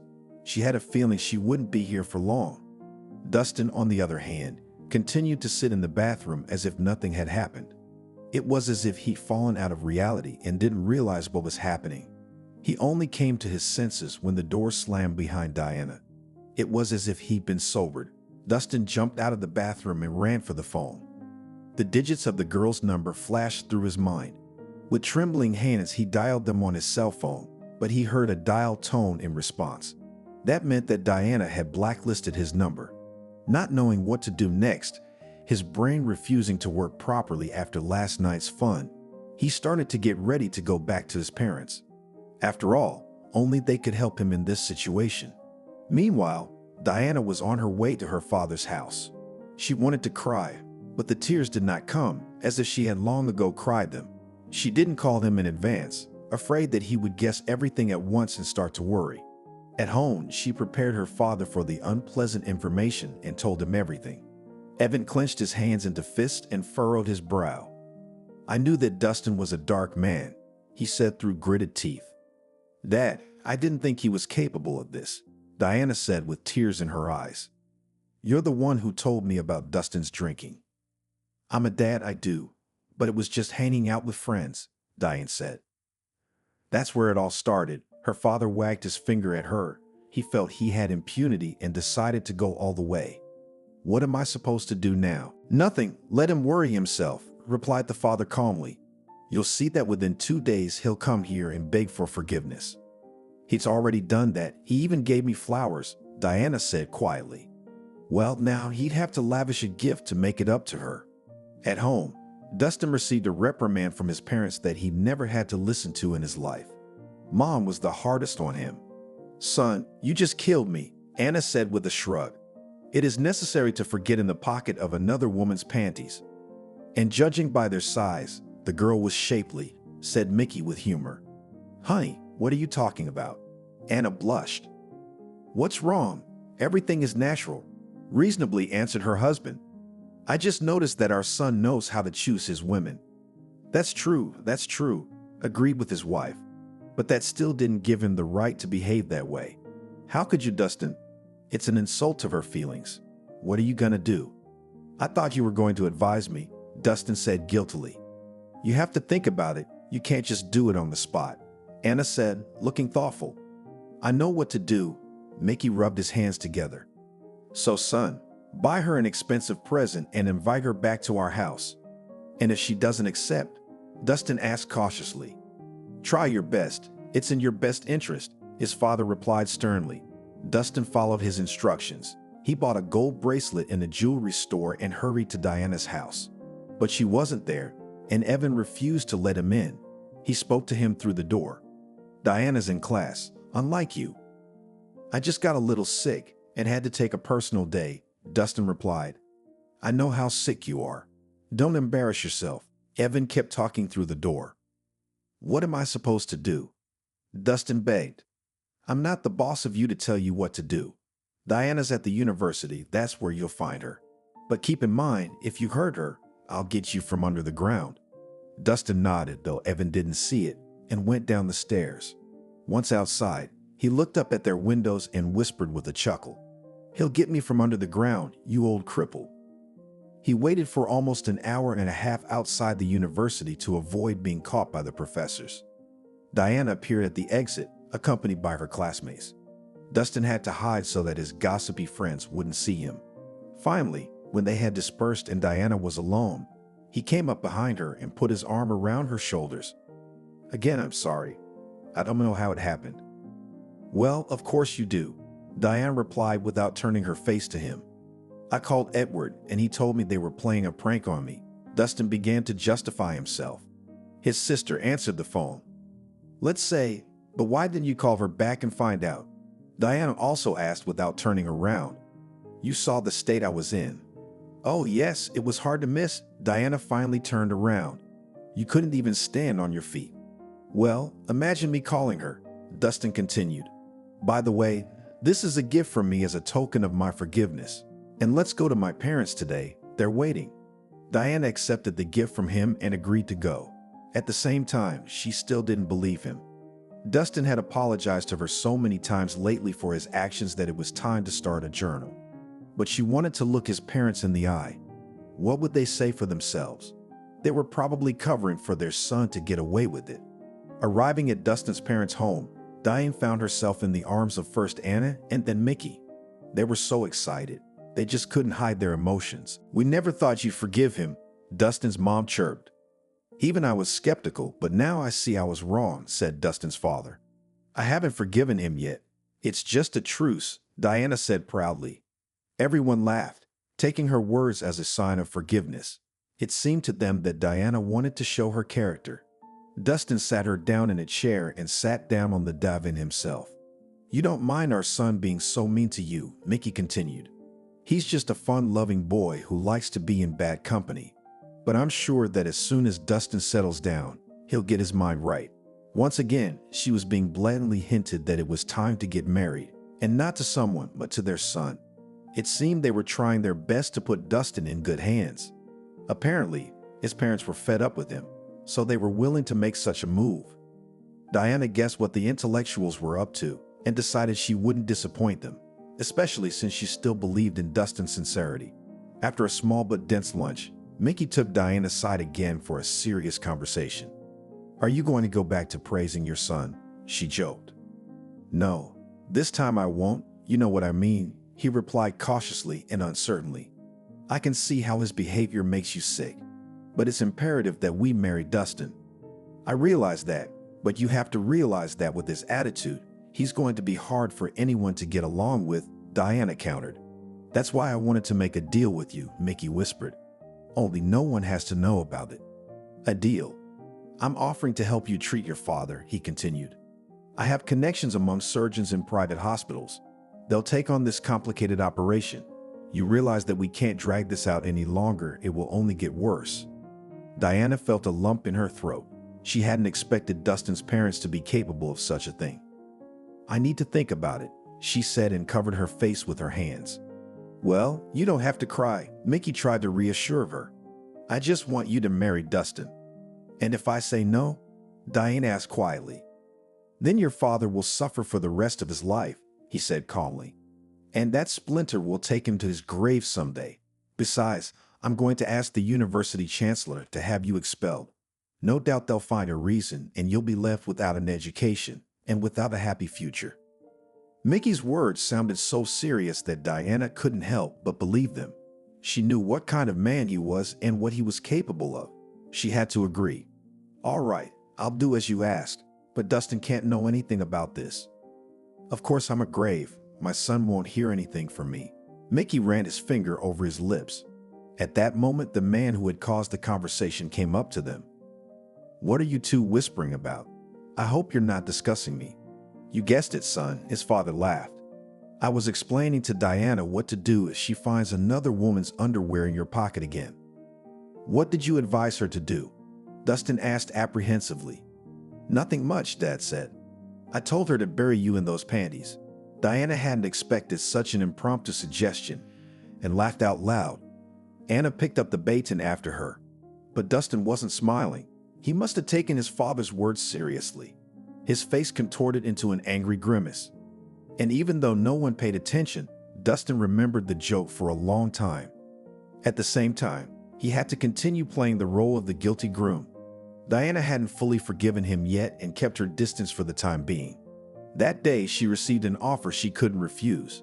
But what price would she have to pay for it? She was terrified of a bleak future where, at best, she would be a servant to Dustin. Diana hated their son even more. She was so disgusted with the major that she could barely contain herself from saying everything she thought about him to his face. But there was no way out. It was her senior year, and if Mickey carried out his threat, she would be expelled. She couldn't let that happen. If her father found out, he wouldn't survive it. Diana thought about it and inwardly resented it, but there was nothing left for her to do but endure. From her parents, Dustin took Diana to their shared apartment. She pretended that everything was fine so as not to arouse his suspicions. At home, they cooked dinner together, and it seemed as if there was peace between them. But it was only an appearance, for sooner or later the irreparable would happen again. Dustin wouldn't wait long and would pull another prank. He had had enough for a few days, all the while studying diligently after returning to the university. But on the weekend, when his classmates decided to have fun at the club, he was drawn to adventure again. Diana didn't stop him, she just warned him. If I find a woman's underwear again, I'll fulfill your father's promise. Dustin was startled because Diana's face was not playful at that moment. I get it. We'll just sit with the guys, he said. Okay, I'll see you at 12 o'clock at the latest. Diana pointed at the wall clock. Dustin left, and she immediately dialed her father's number. Dad, hi, how are you? I'm fine, daughter. Elizabeth is helping, and that's good, she answered. What about you? Is everything okay? I think so. Diana answered uncertainly. I don't know what's wrong with your voice. I told you, I'm fine, she said more confidently. It's just that Dustin and I had a little fight, and now we're making up. I'm getting married, by the way. That's great news. Dustin proposed to you. Of course he did, Dad. Of course he did. Diana lied. She couldn't tell her father that Dustin's parents had talked her into getting married. He wouldn't understand and would say she had no dignity. I'm so glad, my daughter, Evan said in a cheerful voice. You wouldn't believe what a celebration this is for me. If your mom were alive, she'd be happy too. I don't doubt it, said Diana, crying. Well, don't cry, daughter. Everything will be all right, her father soothed her. You'll soon get married and you'll be the happiest person in the world. Your words to God, said Diana. Is there any doubt? Cautiously asked her father. No, Dad, I'm just thinking, she replied. That was the end of their conversation. Diana couldn't lie to her father anymore. After all, this wedding was nothing but a farce that only Dustin's parents needed. For the sake of it, they were willing to compromise their own principles, to live only for love. And Diana was beginning to think that Anna and Mickey hadn't married for love either. Dustin's parents had suggested that they get married the week after the university graduation party. They were anxious to get their son married as soon as possible. He became even more, out of control. And if Diana was somehow used to it, it was already annoying them. At the same time, they couldn't openly tell Dustin what was on their minds. They loved him too much to upset him. As time went on, the prom was exactly 2 weeks away. Diane waited for Mickey to fulfill this promise, but he was in no hurry and remained stubbornly silent. She was tired of it, so she decided to remind him of it herself. You haven't forgotten your part of the bargain. Diane, my memory is fine, Dustin's father said evasively. It's just that these things don't happen right away and there's no hurry when the wedding's right around the corner. But you promised, Diana began, but Mickey interrupted her. Don't worry, your father will be fine. If he's put up with this long, it's okay if he waits a little longer. Well, understand, there's a waiting list at the clinic. I've made arrangements, but a couple of weeks of patience and it'll all be over. What will be over? Diana asked in confusion. The end of your father's suffering, darling. Mickey smiled and patted her on the shoulder. After that conversation, Diane realized that until she married Dustin, no one would perform surgery on her father. She had to step on her pride again and continue to pretend that everything was fine. At the same time, such humiliation did not bode well. If Dustin's father was being evasive, something was amiss. Preparations for the wedding were well underway. Diana began to visit her father more often, even though Elizabeth was looking after him. She couldn't bear to see her being lied to. No wonder Mickey was deliberately dragging the rubber to make her nervous. Meanwhile, Dustin was preparing for a happy marriage through his parents' efforts. He wanted to continue to maintain the status that had developed between him and Diane. Anna and Mickey, however, were determined. "Son, come on. Family is much better," his mother urged him. "Can't we just leave it as it is?" Dustin looked at her like a little kitten. "No, because that's what my father and I decided," his mother said. "Isn't that right, Mickey?" "Yes, of course, dear," nodded the husband. "You see, son, Dad supports me too and wants you to be happy." "Well, if that's what you decide, that's fine," Dustin agreed. Happy that the problem with their son was solved, the parents hurried to order the most expensive restaurant for the wedding. They were going to celebrate the event with a big bang. Yes, so that everyone in town, envious and long, said, "Look at how generous these Walkers." Anna especially wanted that. She cared about her husband's reputation and could not help but realize that any event with his participation, it is advertising. As for Dustin, he only partially agreed to his parents' demands. He had no desire to give up his old lifestyle. All these parties and clubs and girls of easy behavior and beckoned the promiscuous and eager for debauchery young guy. He, by the way, was not shy to talk about it. True, for Diane every time invented stories, like the one about underpants and the sister of a classmate. At the same time, Diane suspected that Dustin was taking girls to their house. A neighbor once told her, "You know, Diane, he brings someone over when you're not home."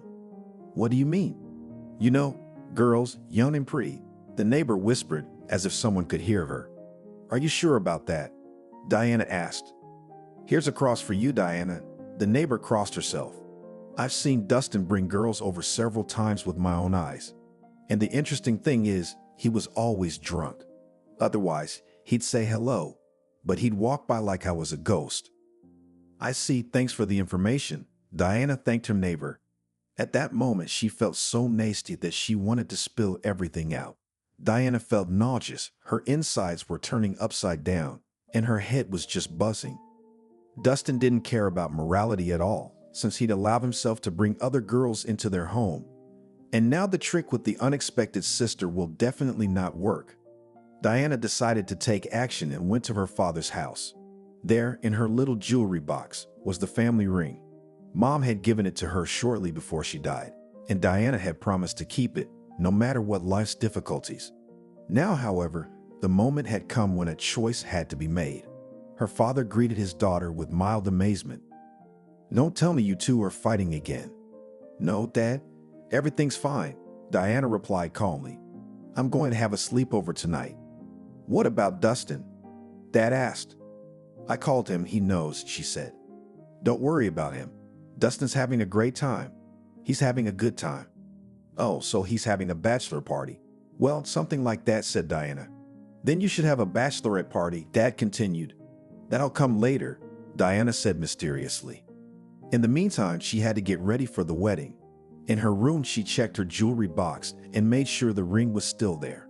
In the morning, Diana was going to do something that would help her expose Dustin. She took the ring to a pawn shop where she got good money for it. The appraiser, a gray-haired man, shook his head sympathetically and said through the glass, "It seems that you have really serious problems if you dare to do such a thing." "Yes, I am," Diana answered him. She said nothing more to him. With the proceeds, she bought a hidden camera. She decided to install it in the bedroom to record all of Dustin's adventures. But before she could do that, she had to find a professional to do it. Diana called the company through a newspaper ad. They promised to send an installer, and they didn't charge much for the service. As luck would have it, Dustin didn't show up at home that day. It looked like he was out with his friends again. The specialist arrived at her place 2 hours later and carefully installed the camera. "Well, now it's gonna work like clockwork." "Tell me," Did I understand correctly that you can take pictures later? Diana asked. Of course, as you wish, the installer replied cheerfully. If you want, you can download them to an electronic medium. I see you've decided to set up your own detective agency. Something like that. Diana jokingly waved him away. And thank you for your speed. As she paid, Diana tuned in to find out who Dustin was taking to their house while she was away. She didn't bother telling his parents. They'd be sticking up for their son anyway. Besides, she'd made a deal with Mickey, and for her father's sake, Diane decided to go through with it. She still believed that a miracle would happen and her future father-in-law would keep his promise. The unsuspecting Dustin once again brought a girl to his house. It was afternoon, Diana was in class, and he decided not to bother with tedious lectures. Lately, Dustin had disbanded in general and was doing everything to make him even more hated. Maybe it was the wedding that had affected him. He just went along with his parents' demands.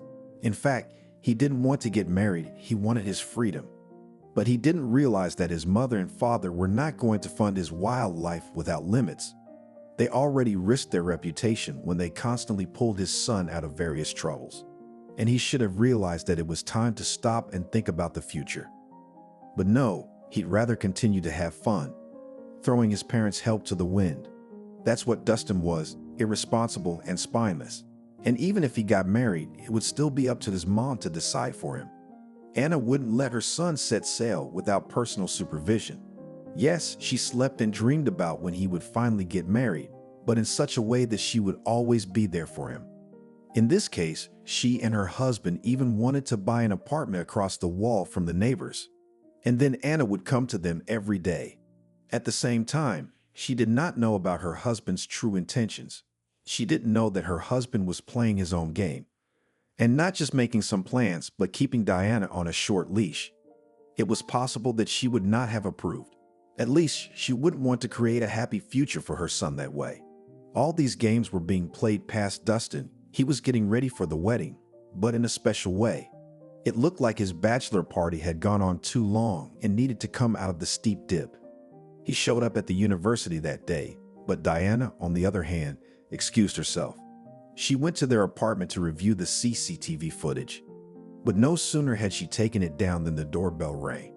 Her heart pounded so hard it was ready to jump out of her chest. Putting the camera in her purse, she went to open the door.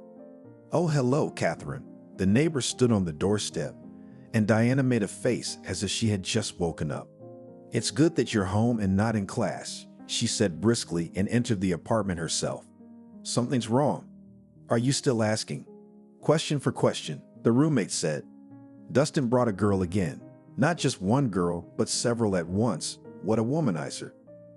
"He's got a nerve. He's going to get it from me," Diana said indignantly, but she didn't really care what Dustin was doing. "That's right, Diane. Shake him up," the neighbor said. "Or maybe I'll help. I have more strength." "No, don't, Catherine. I can do it myself," answered Diana calmly. "Well, okay, of course, it's up to you. But if anything, call me." The neighbor left the apartment, and Diana was finally able to exhale. She had been so scared when the doorbell rang that she was ready to fall through the ground. If it was Dustin, he'd start asking questions and he'd suspect something was wrong. The camera was in her purse, and all she had to do was dump what she'd recorded. Diana didn't do that at the apartment and went back to her father's, who still had her old computer. All the way there, all she could think about was what was inside. Would she really have to watch Dustin's most shameless adventures? Wondering about it, Diana almost missed the call from Anna. "Hi, honey. Have you done all the wedding preparations?" "Yeah, almost. I have a beauty salon and hair appointment at the end of the week, and then a dress fitting." "Well, look, we've already booked and paid for the restaurant," Anna continued. "I hope everything will be fine and we won't have to blush." "No, everything will be at its best," Diana answered with joy in her voice. Anna disconnected the phone, and the girl thought about the fact that all this would be over soon. This week, besides getting her hair done and trying on dresses, it was graduation. Not only that, but Dustin had volunteered to help her pick out the dress himself. He decided that his bride should look like a doll, and he'd ruled out a simple outfit. But what the dress would be was still a secret to Diana. At home, she downloaded all the footage from the camera onto her computer, and what she saw shocked her. Dustin and his girls were completely naked. They were walking around the apartment like that, uninhibited. Although, what could they be afraid of if everything was happening in her absence? Besides, Dustin was using their bed, not the divan in the living room. All in all, he was having fun without principle. Diane watched the footage and cried, tears rolling down her cheeks and dripping onto the table. Turning on some music on the computer, she decided to distract herself a little, but suddenly her father came into the room. "Daughter, you don't come out, you don't talk to me." "Dad, I'm sorry, I'm just tired." Diane replied sluggishly. "Good, then I won't bother you." The father closed the door and rolled on the wheelchair to watch TV. He knew that it was better not to disturb his daughter at such moments when she was alone. Diana would come out when she came to her senses and wanted to talk about something. This time, however, his daughter did not confront him. She took some things and left early in the morning. The girl hurried to an acquaintance who worked in a photo studio. With his help, Diana wanted to take some photos from the video shoot. Frank, seeing her in the doorway of his atelier, said cheerfully, "It's been a long time. Let me at least give you a hug." Diana responded in kind. "And you haven't changed. You're still the same searing brunette. Only you've never noticed," Frank muttered playfully. "Come on, you've got so many groupies. I can't compete with them," Diane said. "That's true, but you're still the best," Frank said. "So what brings you to me?" "Here," she handed him an electronic media. "I need to take some pictures." "Okay, let's see," Frank replied and took the small black box from her hands. A few minutes later, a video appeared on the monitor screen. Frank watched it carefully and only had time to round his eyes. And when it was over, he asked cautiously, "It's none of my business who's on the tape, but why do you need it?" "I want to keep it as a souvenir," Diana joked cheerfully. "So will you take the pictures, or should I look for another specialist?" "Yes, of course. Just show me what you want in the pictures," Frank nodded. Diane picked out some great angles that she thought were good. They were enough to get a good look at what Dustin was doing. Though, to be honest, it was clear he hadn't invited all those girls over for tea. Diane needed this whole camera thing to get back at him. She guessed that Mickey had no intention of helping her father. He was just pretending to care. Anna wasn't on her best behavior either. She didn't know what kind of fruit her son was. She could have gotten him to calm down, but no. She just gave him more slack, and he took advantage because he didn't see any obstacles. Guesses about the futility of treatment of his father was confirmed on the eve of the wedding. Diane overheard Mickey and his wife talking while they were visiting. "Are you out of your mind? What if she finds out?" Anna whispered to her husband. "Yeah, no, I'm sure Diane's just dreaming about her father's operation," Mickey bragged. "I don't know, it's all a bit shaky," Anna continued. "Stop panicking. The wedding will be over, and then I'll tell her everything," said her husband. "Okay, do as you wish, but don't let me down," Anna summarized. Diana almost burst into tears when she heard that, but she had the stamina to hide her emotions deep inside. After this, she had no doubt that her father would not be treated, and in fact, it was possible to refuse the wedding. After all, no one was forcibly pulling her, but no, Diana decided to go all the way and take revenge. True, her father would not approve of this. He did not like to retaliate negatively, even if he was offended. Evan taught his daughter to draw the right conclusions. "Remember, Diana, a man can say bad words to you as much as he wants, but you must keep your composure. The truth is the most powerful weapon you have in your hands. You will be able to use it at any moment when the enemy does not expect it." Diane did just that. She purposely reproduced the photos from the videotaping to give her a surprise. Dustin and his family actually humiliated her dignity. Not only that, they tried to convince her that their son was the best family man in the world, and that Diane would follow him around like a stone wall. She hadn't heard such lies in a long time, unless you count her school years. In those days, many students lied to hide their problems and said whatever popped into their heads. But she's not like that and will use the truth to her advantage. The time of preparation for the wedding came to an end, and the day came when it was necessary to say the main words to each other. Almost all the guests who, in one way or another, knew the Walker family gathered. Her father had arrived with Diana, or rather, he had been brought by cab. Evan did not hide his joy, because he was marrying off his beautiful daughter. "I just want you to be happy." "Thank you, Daddy." I'm glad to hear that, Diana answered while she looked at the hall. She wanted to make sure all the guests had arrived. The waiters were waiting for the command to bring out the gifts. Live music was playing everywhere, and everyone was in a good mood. Dustin walked over to Diana every now and then to see if everything was okay. He was so nervous that even an aperitif didn't calm him down. His parents, meanwhile, were quite comfortable welcoming the newly arrived guests. After an hour and a half, the hall was filled with people, and here Diana decided to make a speech. I want to thank Anna and Mickey from the bottom of my heart for such a gorgeous wedding. Everyone looked at them and clapped their hands. And I can't help but thank them for Dustin. Diane's voice was shaking, but she continued, because he is truly a worthy man in every woman's eyes. The guests looked at Diana for a moment surprised. The girl called for the waiters and said, now they would bring the surprise I had been preparing for so long. There were cheers of joy in the hall. As it turned out, the guests loved surprises, especially if they were free. After a few minutes, the waiters brought out envelopes for everyone. Take one each, Diana commanded. The guests took the envelopes from the waiter's hands and waited to see what would happen next. Surprisingly, it was Dustin and his parents who didn't get any. Outraged by this injustice, they shouted in one voice, "What about us, Diana? Did you forget about us? We want surprises too. Give us those envelopes too." "No, my dears, you are more important to me than anyone else in the world," she said ironically. "After all, it is a surprise for you, but it is necessary for everyone to see it."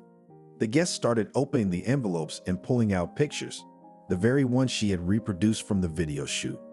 Evan was curious as to what was in those pictures, so he rode his wheelchair up to one of the guests. "Excuse me, I'm Diane's father.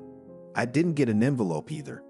"Yes, please join us," the guest replied, and he rounded his eyes when he saw what was captured on them. The photos were full of shots of the son of a famous surgeon in the city having fun with naked girls. Not only that, he himself was without clothes, brazenly defiling in front of his mistresses. The guests looked at these pictures and clucked their tongues. Finally, Mickey had had enough of this, and he approached Evan. "Would you mind?" "I'd love to." Diane's father called him by his middle name. "Just the best surprise for you and your family. Just don't go blind, or your wife will get jealous." When she heard that they were talking about her, Anna rose abruptly from her chair and, taking Dustin by the arm, approached her husband. "Let's see what's in the pictures." Evan handed them several pictures. They nearly collapsed on the floor when they saw their son with his mistresses. Naturally, there was a hiccup. "Dustin, son, what is this? Why are you in pictures with naked girls?" Laughing across the room, their son abruptly blurted out, "I'm not bad, and most importantly, there's something to look at." "Thank you, Diane, for the publicity." Unable to tolerate his attitude, she threw her wedding ring on the table. "Have fun, it's your favorite thing to do," the guests murmured, discussing aloud the family of the famous surgeon. Meanwhile, Anna and Mickey were ready to fall to the ground in shame. They had no idea what kind of surprise the bride would give them. But it was their fault. They should never have promised something they didn't intend to fulfill. And that was especially true of Dustin's father, who had deceived her. Before leaving the restaurant, Diane addressed the guests again. "Now you see who you've come to congratulate," she cried, not even trying to wipe away her tears.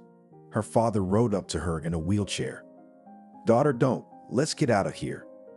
"No, Daddy, I'll make a deal. Let everyone know what kind of people they are," Diana continued. "You won't believe this, but Mickey tricked me into marrying his son."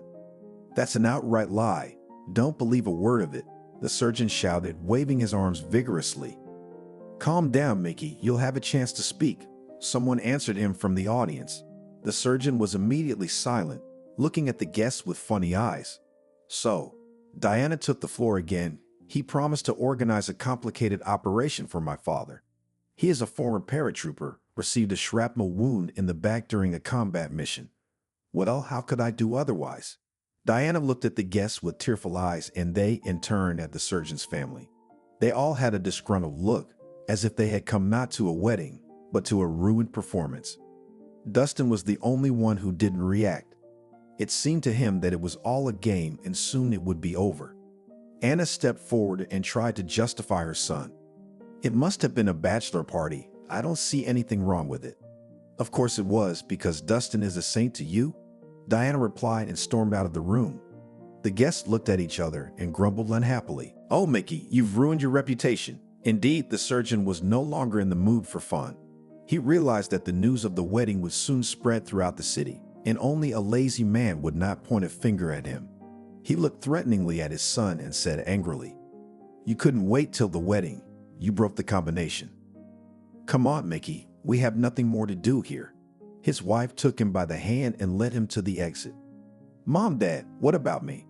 "You're your own man now," his mother told him. "You're on your own. We won't help you anymore. By the way, I'll block all the cards today, so you won't have fun with our money." The parents also left, leaving the son alone with his thoughts. He had a lot to think about. After all, the unknown was ahead of him, in which he would have to survive somehow. Meanwhile, when Diana ran outside, a man in his 30s approached her after a couple of minutes. "I'm sorry to intrude, but I can help your father." "What are you, a wizard?" Diana asked absent-mindedly, not believing his words. "No, I'm a surgeon and I have my own clinic," the stranger replied. "My name is Tom, by the way. You can just call me by my first name." "Thank you, but we still don't have that much money for the operation. You're not a philanthropist and you need to earn money too." "You don't have to pay anything. We'll operate on your father for free," Tom reassured her, gently running his hand over her shoulder. "I don't know what to tell you," Diana said uncertainly. "Let's go to the clinic right now," Tom suggested. Diana wanted to run after her father, thinking that he was still in the restaurant, but Evan suddenly approached her. "I heard that, daughter. It's up to you whether you agree or not." "Dad, this is our only chance and we have to take it," Diana replied. Together they went to Tom's clinic. There he ordered to prepare the best room for Evan. While he was being prepared for surgery, Diana had time to get acquainted with an interesting and handsome surgeon. It turned out that he also experienced betrayal. His wife cheated on him with his best friend. As a result, they divorced and Tom literally from scratch, rebuilding the clinic. His ex-wife almost bankrupted her, taking the money and some of the equipment. In a short time, he was able to start the clinic, keeping the same staff. And now, under his direction, these medics were preparing Evan for surgery. Everything was successful and the splinter, which had tormented him for so long, was carefully removed. Full mobility has not yet returned to him. But now the paratrooper could at least move on crutches, completely refusing a wheelchair and outside help. Diane grew to trust Tom, and they began to meet. She finally found her happiness as a reward for all the torture and humiliation. As for Mickey, the incident caused him problems at work. He was trusted less and less often with complex operations, and he could no longer earn a normal income. His son began to drink because he was cut off from the money trail, and he could do nothing. He found himself a strange company and spent the whole day playing peers with them in the yards. The acquaintances often saw Dustin drunk, when he was either sitting on a bench or lying under it. And none of them tried to save him. They didn't care. And just like that, one day, he ruined his life, turned into an alcoholic and was not going to get out of it. He never got married because no normal woman would ever look in his direction again. Diana soon married Tom, and after a while she informed him that she was pregnant. Thank you for watching this video to the end. Subscribe to the channel. Like it, write comments if you like the story, and see you on the channel.